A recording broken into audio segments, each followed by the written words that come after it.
디아코니아란 말은 헬라어이기 때문에 우리들에게는 또 익숙하지 않은 그런 단어가 될 수도 있겠습니다. 그런데 디아코니아라는 단어는 섬김이라는 단어죠. 섬김이라는 말이고, 교회에서는 디아코니아라는 말과 코이노니아라는 말은 늘 사용합니다. 신앙생활을 좀 하기 시작하면은 두 가지 단어는 우리가 익숙해지죠. 디아코니아는 섬긴다는 뜻이고, 코이노니아는 교제한다는 뜻이고, 그래서 우리는 교제하는 공동체다. 또 예배드리고 식사할 때, 교제할 때, 예배드릴 때는 어떤 때는 좀 딱딱하지 않습니까? 근데 예배 다 끝나고 나서 밥을 먹을 때는 분위기가 확 바뀐단 말이에요. 밥을 먹으니까. 그래서 코이노니아도 굉장히 중요하죠. 오늘은 제가 부활의 삶이라는 시리즈 중에서 우리 한 목사님이 부활의 삶입니다, 시리즈입니다, 말씀을 전해 주십시오. 그래서 고민 끝에, 기도 끝에 이 디아코니아의 공동체가 되라 하는 그런 말씀을 전했습니다. 그럼 사도행전 여러분 잘 알다시피 사도행전 1장은 예수님이 부활하시고 나서 내용을 쓰고 있는 건 아닙니까? 그러니까 분명히 부활의 삶과 깊은 그런 관련이 있는 것입니다. 저는 오늘 이 교회란 어떤 공동체가 되어야 될 것인가 라는 것을 함께 주님으로부터 말씀을 좀 받고 싶은 마음이 있는데, 어떤 사람들은 교회를 가리켜서 십자가의 공동체라고 부릅니다. 십자가의 공동체. 어떤 사람은 또 교회를 가리켜서 성령의 공동체라고 부릅니다. 또 어떤 사람들은 이 십자가의 공동체와 성령의 공동체를 연결시키지 못하고 따로따로 교회는 십자가의 공동체가 되어야 된다, 교회는 성령의 공동체가 되어야 된다, 막 그렇게 얘기를 하면 저는 황희정승처럼 예 맞습니다, 예 맞습니다, 전부 다 이렇게 맞다고 대답을 합니다. 네, 제가 여러분에게 좀 양해를 구해야 될 것은, 말씀을 전할 때마다 나중에 뒤에 누가 이렇게 평가를 하는 거 보면 저분은 말씀을 전하는 게 아니라 강의를 하는 것 같아, 이렇게 얘기를 할 때가 좀 많이 있어요. 제가 노스캐롤라이나에 1년 한 반 전에 제가 목회하던 교회의 후임자가 너무 목회를 잘해가지고 교회가 커졌어요. 엄청 커졌어요. 그래서 그 목사님이 저더러 말씀을 전해달라 그래가지고 금토토 주주 5번 부흥사경회라고 이제 하고 온 적이 있습니다. 저쪽 더렘이라는 곳인데, 노스캐롤라이나에. 그리고 나서 이제 사역이 끝나기 전에 그 교회 중진들이 모여가지고 목사님과 모여서 어땠냐 그렇게 물어보니까 결론이 그거였대요. 꼭 대학 강의 같습니다. 그랬대요, 결론이. 그래서 어떤 때는 재미가 없을지도 모르겠어요.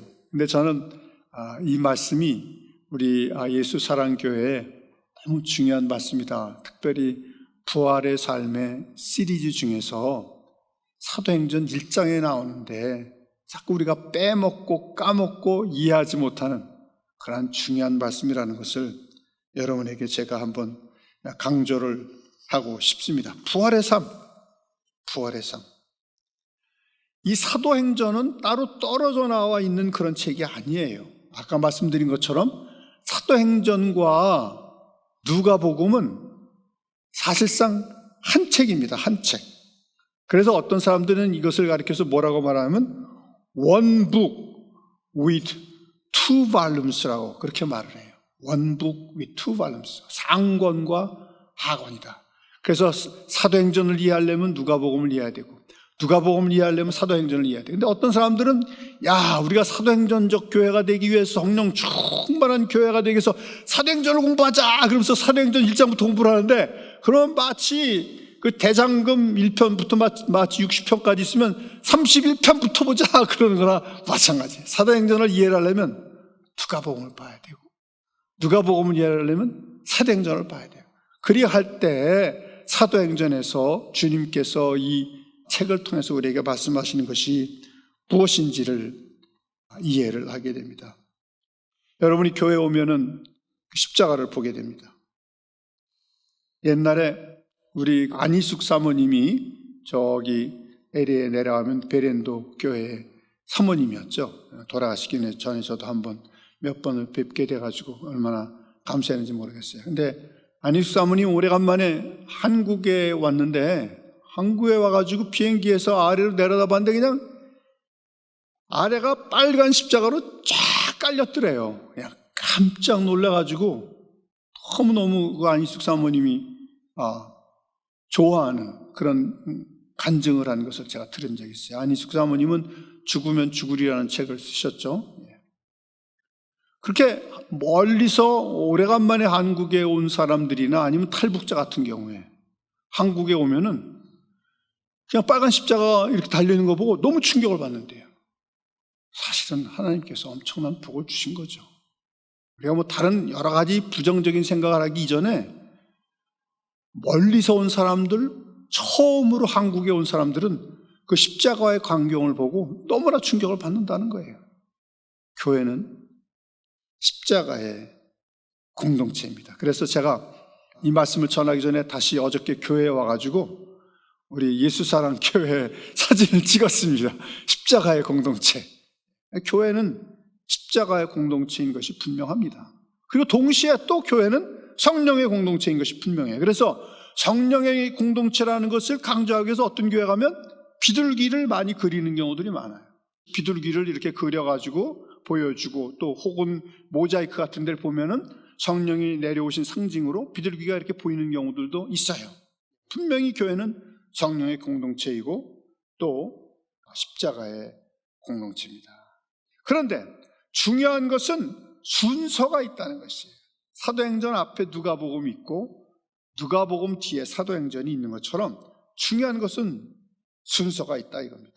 우리가 마치 누가복음을 무슨 드라마를 본다, 대장금으로 이렇게 비유를 한다 그러면은 저는 그게 대장금이 몇 회까지인지 모르겠지만, 지금도 저는 대장금을 좋아하지만 뭐 1회부터 한번 뭐 50회까지 있다고 하십시다. 잘 모르겠어요, 몇 회까지 있는지. 그러면은 1부와 2부가 있다 이거예요. 크게 나누면은 대장금의 1부는 1회부터 25회까지 있고, 그 다음에 2부는 26회부터 50회까지 있다. 그렇게 보면 될 것 같아요. 그러니까 그 스토리의 일부, 큰 일부는 누가복음이에요. 1회부터 25회. 그리고 그 스토리의 그 후반부의 큰 부분은 2부 26회부터 50회라 이겁니다. 그래서 우리는 이 누가복음과 사도행전이 연결되는 것을 보는데, 이 누가복음과 사도행전이 잘 연결된 것을 보여주는 아주 가장 중요한 고리가 바로 오늘 읽은 말씀 누가복음 1장 17절에서 25절이에요. 여러분, 옷을 만들 때에도 말입니다. 이 옷을 만들 때 어떤 천을 이렇게 둥그랗게 만들려면은 이 안에 보면은 천이 두 개가 이렇게 연결이 되지 않습니까? 연결이 돼야지 여기다 재봉을 하지, 연결되지 않고 재봉을 해버리면 그냥 뜯어져 버린단 말이에요. 그런 것처럼 누가복음과 사도행전도 이렇게 연결을 하는 부분이 있는데, 그게 뭐냐면 누가복음의 마지막 장 24장과 사도행전 1장을 이렇게 연결하는 거예요. 그 연결하는 게 뭐냐면 예수님이 부활하시고 예수님이 승천하셨다, 그 내용이 연결되어 있어요. 그래서 사도행전에도 예수님이 승천하시는 내용이 나오고 누가복음에서도 예수님이 승천하시는 내용이 나와요. 그냥 이거 연결점 없이, 이게 남은 천이 없이 그냥 갖다 붙이면 그냥 뜯어져 버린단 말이에요. 천이 좀 연결이 이렇게 돼야 된단 말이에요. 그러니까 누가복음 맨 끝장에서도 예수님의 부활과 승천이 나오고 사도행전 1장에서도 예수님의 부활과 승천의 모습이 나오는 거예요. 그래서 딱 연결이 딱 됐어요. 재봉이 잘 된 것처럼 연결이 되는데, 거기에 누가복음 1장 17절과 25절이 있다. 디아코니아. 이 얼마나 위대한 말씀입니까? 디아코니아. 제가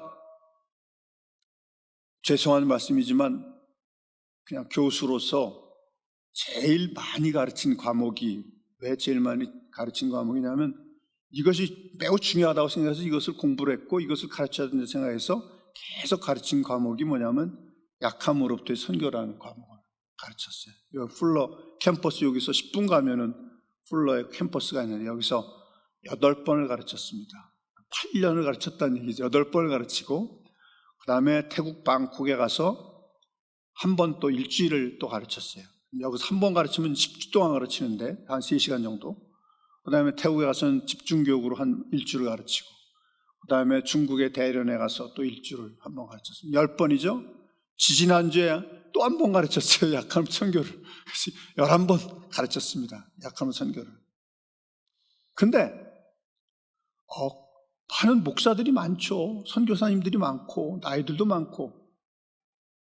그런데 이 사도행전 1장 17절과 25절이 어떻게 누가복음과 연결되어 있는가 하는 데서 우리는 그냥 목사님들이니까 잘 알겠거니 이렇게 생각할지 모르겠지만 잘 몰라요. 미안하지만, 죄송하지만 잘 몰라요. 그런데 이 말씀이 가지고 있는 중요성이 얼마나 중요한지 잘 모르는 가운데서 강의를 다 하고 나면은 이 말씀이 이렇게 중요하구나. 누가복음, 사도행전, 그리고 사도행전 1장이 이렇게 중요하구나 하는 것을 사람들이 알게 됩니다. 오늘 본문 말씀을 보면 사도 베드로가 일어나가지고 다른 많은 제자들 앞에서 그리고 다른 여러 사람들 앞에서 말을 하기 시작하는데 주님을 배반한 유다까지 포함해서 12사도가 있었다 그렇게 얘기를 하죠. 그 12사도가 주님으로부터 맡은 임무가 있는데 그 맡은 임무를 디아코니아다 이렇게 말하고 있어요. 디아코니아 17절 주님으로부터 맡은 임무가 디아코니아다. 이 사람이 본래 우리 수 가운데 참여하여 이 디아코니아의 한 부분을 맡았던 자라. 이 섬김의 한 부분을 맡았던 자라. 그러니까 이 12사도가 맡았던 게 뭐냐면 디아코니아를 맡았다는 것이에요. 또 거기서 또 더 나가가지고 뭐라고 말을 하고 있냐면은 봉사와 및 사도의 직무를 대신할 자를 보이시옵소서 이렇게 말하고 있는 것을 보니까 이 12사도가 사도직을 받았는데 사도직 이전에 더 중요한 것이 있다 이거야. 그래서 사도직 앞에 나오는 게 뭐냐면 디아코니아 앤드 아파스십이란 말이에요. 섬김과 사도직을 받은 자를 보여주셔야만이 유다가 이제 죽었으니까 한 명을 더 채워가지고 다시 12명이 되겠습니다. 이렇게 기도하고 있는 것을 볼 수가 있습니다. 자, 이렇게 사도 베드로가 디아코니아를 강조하고 있는 것이 그냥 도덕적인 강조였을까요? 아니면 그냥 당연한 것이라고 생각해서 그냥 넣은 것이었을까요? 사도들과 제자들과 모든 사람들 앞에 이 개념은 당연한 것이다. 그렇기 때문에 그냥 넣는다. 이렇게 된 것이었을까요? 저는 오늘 부활의 삶에 대해서 말하고 있습니다. 예수 부활했으니 할렐루야. 만민 찬송하여라 할렐루야. 천사들이 즐거워 할렐루야. 기쁜 찬송 부르네 할렐루야. 왜 이 노래 부르지 않습니까? 예수 부활했으니 할렐루야.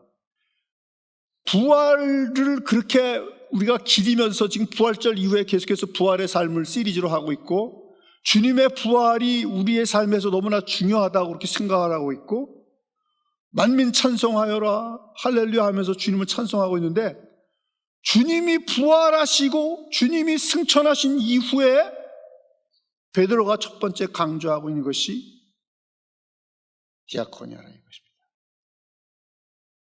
우리는 부활의 살 이후에 우리가 강조해야 할 궁극적 가치가 무엇인가 하는 것을 깊이 알아봐야 될 것입니다. 그런데 실제로 이들 제자들이 11제자들이죠. 이제 유다는 갖고 11제자만 남았습니다. 그리고 나머지 한 명을 더 뽑았는데 마띠아를 얻었는데 12제자들이 주님께서 십자가에 못 박혀 죽으신 것을 보는 그 순간에 인생이 바뀌었겠습니까? 인생이 바뀌었을까요?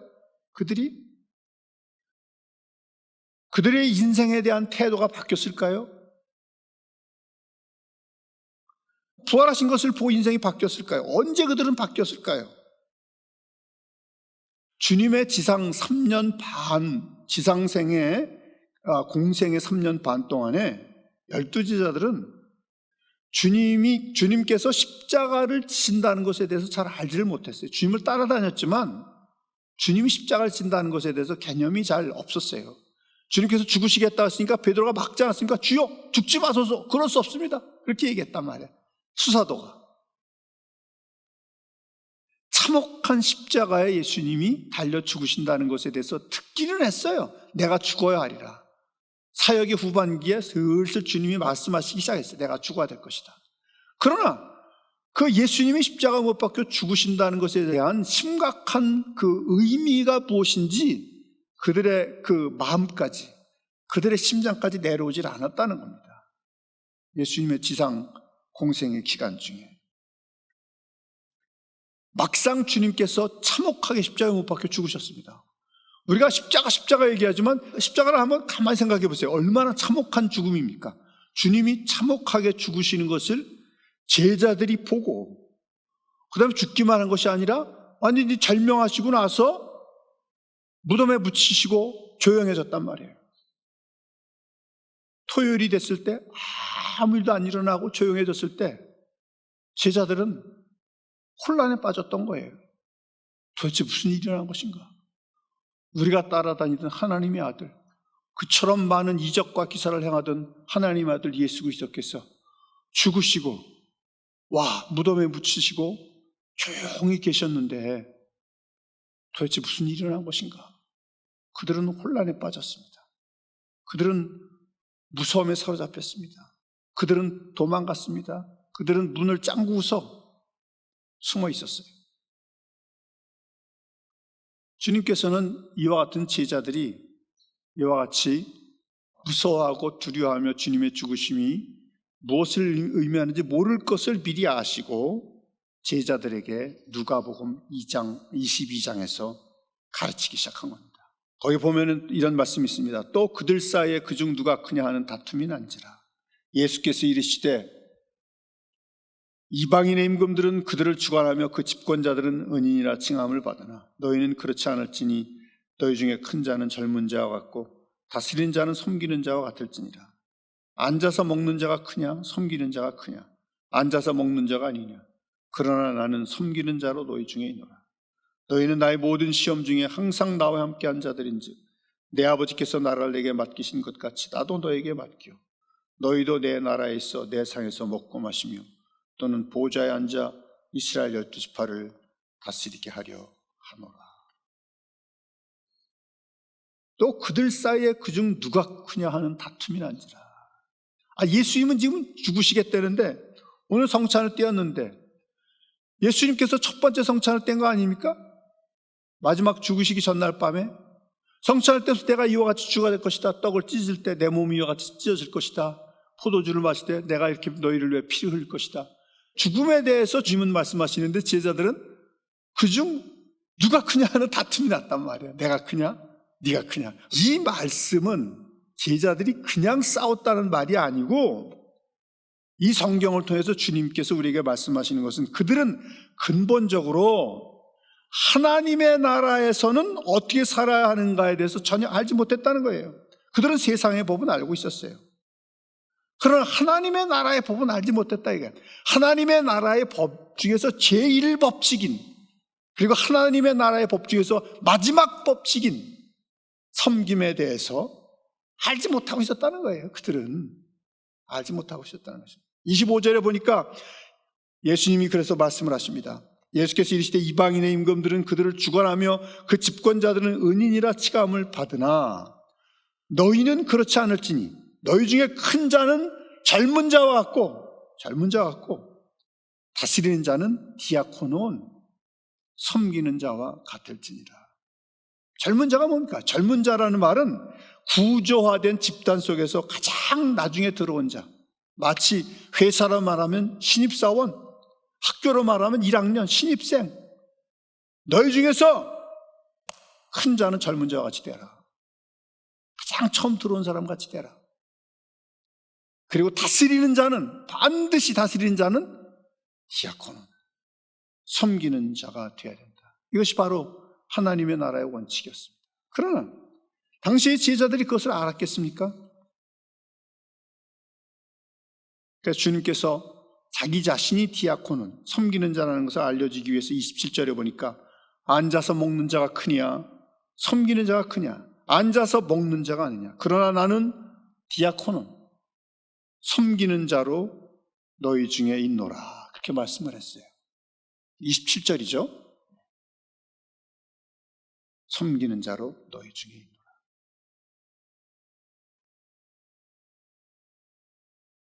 그리고는 주님께서 계속해서 말씀하십니다. 왜 계속해서 말씀하시냐?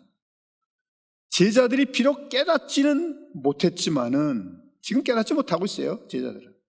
깨닫지는 못했지만은 주님이 죽으시고 나서 나중에 변화가 될 거다, 그렇게 믿고 있었기 때문에 계속해서 주님이 28절부터 제자들에게 가르치는 거예요. 어찌됐든지 간에 가르치고 가셔야 되니까. 그래서 28절부터 너희는 나의 모든 시험 중에 항상 나와 함께한 자들인즉 내 아버지께서 나라를 내게 맡기신 것 같이 나도 너에게 맡겨 너희로 내 나라에서 내 상에서 먹고 마시며 또는 보좌에 앉아 이스라엘 12지파를 다스리게 하려 하노라. 이스라엘 12지파를 다스리게 한대요. 와, 이 제자들이 결국은 이스라엘 12지파를 다스린답니다.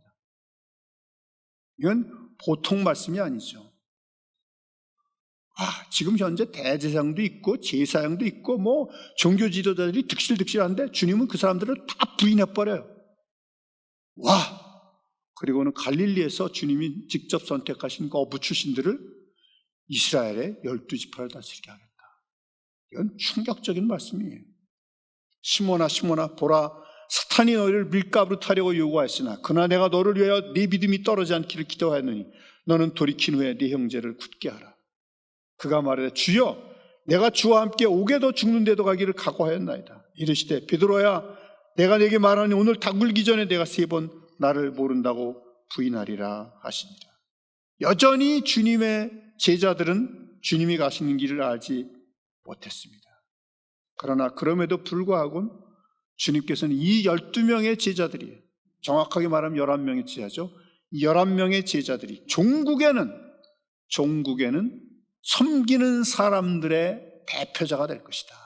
섬기는 사람들의 대표자가 될 것을 아시고 이렇게 말씀하십니다. 29절에 내 아버지께서 나라를 내게 맡기신 것 같이 나도 너에게 맡겨 너희로 내 나라에 있어 내 상에서 먹고 마시며 또는 보좌에 앉아 이스라엘 12지파를 다스리게 하려 하노라. 자, 제가 말씀을 드렸습니다. 섬기는 사람들의 대표자가 되기 때문에, 그렇기 때문에 이스라엘 12지파를 다스리는 고난과 자격이 주어진다는 것입니다. 그렇습니다. 이들은 이제 장래에 섬긴다는 것이 무엇인지를 알게 될 것입니다. 그때부터는 섬기는 자의 삶을 살 것이기 때문에 이스라엘을 다스리는 지파 사람들이 되게 될 것이다. 이것이 바로 서번트 리더십입니다. 제가 교회에 오면은 우리 김석구 장로님이 교회 간판을 막 들고 가서 갖다 여기 세워놓고 저기 세워놓고, 그 다음에 의자를 갖다가 치워놓고, 우리 이영석 집사님이 쓰레기를 막 걷어가지고 쓰레기통에다 갖다 버리고, 심지어는 제가 먹은 것까지 치우시려고 하기 때문에 제가 하도 죄송해가지고 하지 못하시게 늘 이렇게 막습니다. 그냥 뭐 섬기는데 닥치 않고 손이 지저분해지는 것에 대해서 닥치 않고 섬기는 것을 제가 봅니다. 그렇습니다. 저는 거기서 진정한 리더십을 보는 겁니다. 서번트 리더십. 이분들은 마음속에 주님의 나라에서는 섬기는 것이 바로 지도자의 삶이다라는 것을 알고 있구나. 쓰레기를 치우고 화장실을 치우고 제일 지저분한 것들에 손을 대는 것, 그것이 이 마음 가운데 서번트 리더십, 섬김으로써 지도한다는 주님의 나라의 제일 원칙을 이해하지 못하면 바로바로 나올 수가 없어요. 나오지가 않습니다. 그것은 그냥 내가 하는 채에서 나올 수 있는 것이 아니라 섬기는 것이 하나님 나라의 제일 원칙이다 하는 것을 배웠을 때 알게 되는 것입니다. 그런데 이 11 제자들은 예수님의 생전에 그것을 알지 못했다는 사실이에요. 예수님이 죽고 나서도 알지 못했어요. 그런데 예수님이 딱 부활하시고 나서 그들 앞에 나타났을 때, 지금 좀 부활의 삶의 시리즈입니다. 예수님이 부활하시고 나서 그들 앞에 나타났을 때 그들은 충격에 쌓였어요. 와, 예수님이 부활하셨네? 그분이 생전에 하나님의 아들이라더니 정말 하나님의 아들이네? 어떻게 사람이 죽었다가 부활할 수 있을까? 정말 하나님의 아들이네. 내 입으로 내가 고백했는데 주는 그리스도시여 살아계신 하나님의 아들입니다. 고백했는데 정말 그분이 하나님의 아들이시네. 부활하셨네. 그들은 충격에 빠졌어요. 기쁨이 안에 있기도 하면서 두려움에 다시 또 빠지기 시작했어요. 무슨 일이 일어난 거야 도대체? 저 하나님의 아들이 저 참혹한 십자가에 죽으시는 것을 내가 보았는데, 분명히 피를 철철 흘리시고 채찍에 맞으시는 것, 발에 못이 박히시는 것을 분명히 보았는데, 군병들이 허리에 창을 가지고 허리에 찌르는 것을 보았는데 그분이 하나님의 아들이시네? 어떻게 된 거야? 하나님의 아들이 저렇게 고난을 당하실 수가 있는가? 너무나 큰 충격을 받으면서 미래로 간 것이 아니라 과거의 사건, 십자가의 사건으로 돌아간 것입니다. 그리고는 드디어 그 자리에서 예수님이 부활하신 것을 보면서 그때부터 숙고의 시간, 반추의 시간에 들어간 것입니다. 주님이 우리에게 계속해서 너희는 디아코는 섬기는 자가 되라, 나는 너희 가운데 섬기는 자라 있노라, 이렇게 말씀을 하셨는데 이게 그 말씀이었구나. 우리는 세상의 법칙을 따라서 누가 크냐고 싸웠는데, 하나님의 나라에서는 심장이 바뀌고 마음이 바뀌고 염통이 바뀌어서 섬기는 것이 바로 다스리는 자의 첫 번째 덕목이라는 것을 주님이 우리에게 몸소 가르쳐 주셨구나. 하나님의 나라는 세상 나라와 너무나 반대로구나. 완전히 역전이로구나, 리버설이로구나, 반대의 법칙이로구나 하는 것을 깨닫고, 이 제자들은 그 자리에서 디아코니아, 섬긴다는 것이 무엇인지를 이 반추의 시간, 이 숙고의 시간, 이 리플렉션의 시간, 그 40일의 기간 동안에 철저히 이것을 깨닫고 마음에 통회하고 있었던 것입니다. 성령이 오셨어요? 안 오셨어요? 아직 안 오셨죠. 사도행전 2장에 성령이 오셨잖아요. 성령이 오시기 이전의 사건이란 말이에요. 많은 목사들이, 많은 선교사들이 제자들의 이러한 변화가 성령이 오시기 전에 일어났다는 것을 알지 못하고 있는 거예요. 그래서 삐뚤어가고 있는 거예요. 그래서 잘못 가고 있는 거예요.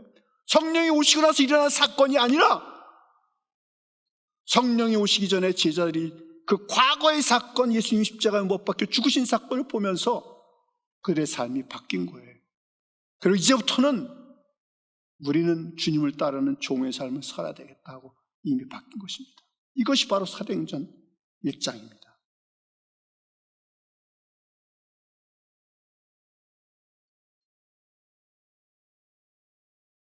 그리고 이제부터는 성령이 오시면, 성령이 그 성령의 공동체에 오셔서 마음껏 역사하시면, 마음대로 역사하시면 병도 고치고 귀신도 쫓아내고 이적이 나타나고 기사가 나타나고 다 나타날 것인데, 이 모든 성령의 역사는 어떤 원칙 속에서 한 사람 한 사람 주의 종들이 그리스도의 종이 되어서 섬기는 삶을 사는 그 수단으로만 이용된다.